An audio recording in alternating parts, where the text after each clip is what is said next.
Assalamualaikum warahmatullahi wabarakatuh. Perkenalkan, nama saya Siko Fauzi Ahmad dari Prodi STR Keperawatan kelas 1C.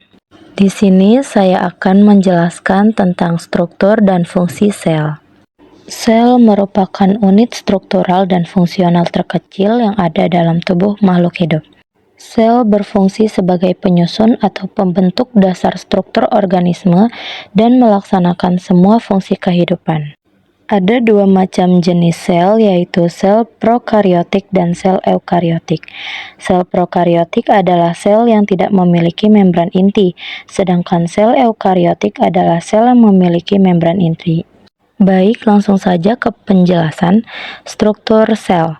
Yang pertama ada nukleus atau inti sel, adalah struktur di dalam sel yang berfungsi sebagai pusat perintah atau mengatur seluruh kegiatan dari sel-sel lainnya.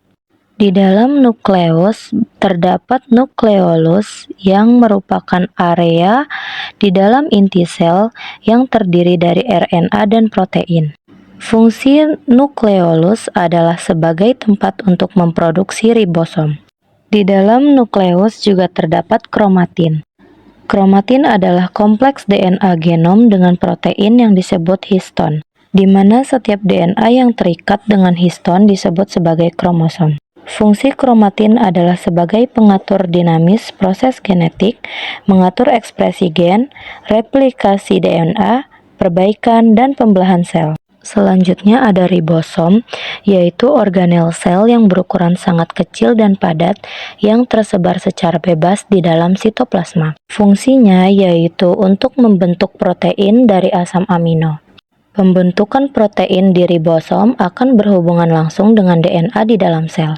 Proses tersebut disebut dengan translasi DNA. Lalu ada sitoplasma.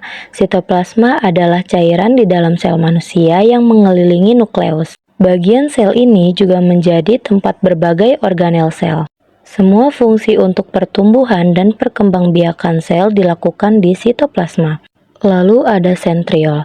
Sentriol adalah organel silinder yang terdiri dari mikrotubulus. Fungsinya yaitu membantu proses pembelahan sel dengan memfasilitasi pemisahan kromosom. Mikrotubulus adalah salah satu komponen utama sitoskeleton sel yang terdiri dari protein tubulin.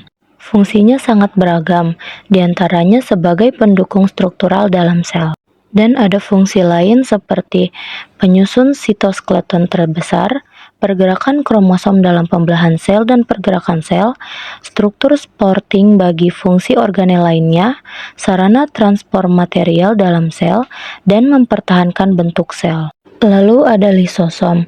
Lisosom adalah struktur sel yang mengandung enzim yang berfungsi untuk mengurai dan mendaur ulang sisa hasil metabolisme. Proses penguraian tersebut juga dapat menghilangkan partikel asing seperti bakteri atau virus yang masuk ke dalam sel.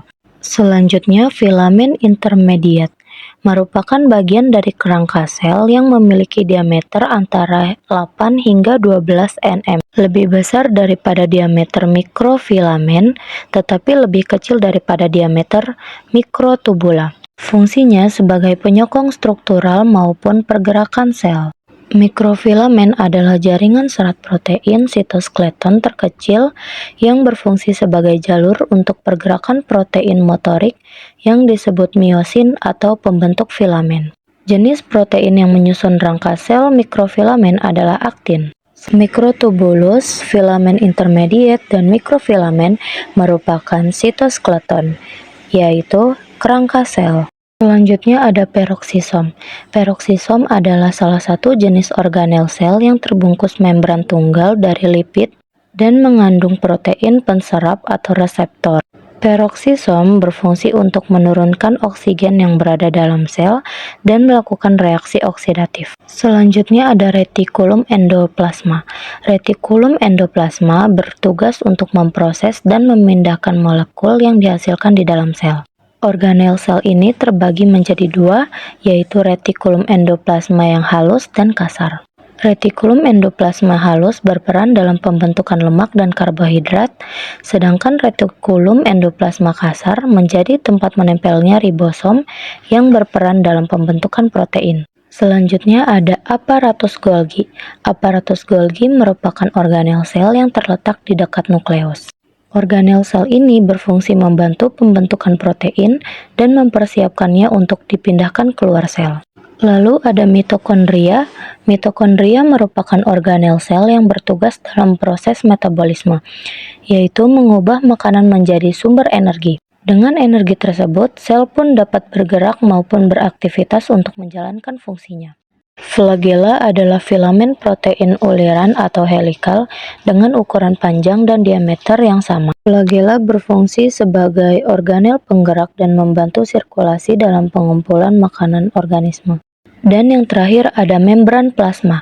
Membran plasma atau membran sel adalah lapisan terluar yang memisahkan isi sel dengan lingkungan luar. Bagian ini memiliki dua lapisan yang dibentuk oleh molekul fosfolipid. Fungsi membran sel yaitu untuk memberikan bentuk sel, melindungi isi sel, serta memungkinkan suatu zat masuk dan keluar sel. Cukup sekian pemaparan materi dari saya. Wassalamualaikum warahmatullahi wabarakatuh.